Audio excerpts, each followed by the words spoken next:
Doctor ആബി Philip കേരളത്തിലെ ഏറ്റവും പ്രശസ്തരായ ഹെപ്പറ്റോളജിസ്റ്റുകളിൽ ഒരാളാണ്. തന്റെ രോഗികളിൽ അദ്ദേഹം നടത്തിയ പഠനത്തിൽ നിന്നും മനസ്സിലാക്കിയ ചില കാര്യങ്ങൾ സാധാരണക്കാരിലേക്ക് എത്തിക്കുവാനും ഗവൺമെന്റ് ഇടപെടലിലൂടെ കപട ചികിത്സകൾ അവസാനിപ്പിക്കാനും അദ്ദേഹം നടത്തുന്ന പോരാട്ടം വളരെ ശ്രദ്ധേയം. ഒരു ഭിഷഗ്വരൻ എന്നതിലുമപ്പുറം ഒരു പോരാളി കൂടിയാണ് ഡോക്ടർ ആബി. എനിക്ക് ആദ്യമേ തന്നെ ഈ MBBS ഡോക്ടേഴ്സിനോട് പറയാനുള്ളത്, MBBS കഴിഞ്ഞിട്ട് MD ഉണ്ട്, DA ഉണ്ട്.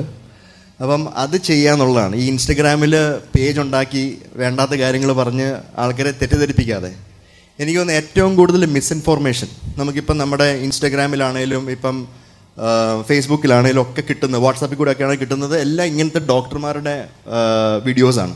അതും എല്ലാം ഹാഫ് ബേക്ക്ഡ് ആണ്. അതായത് little knowledge is very dangerous. ഇവർക്ക് അറിയത്തില്ല.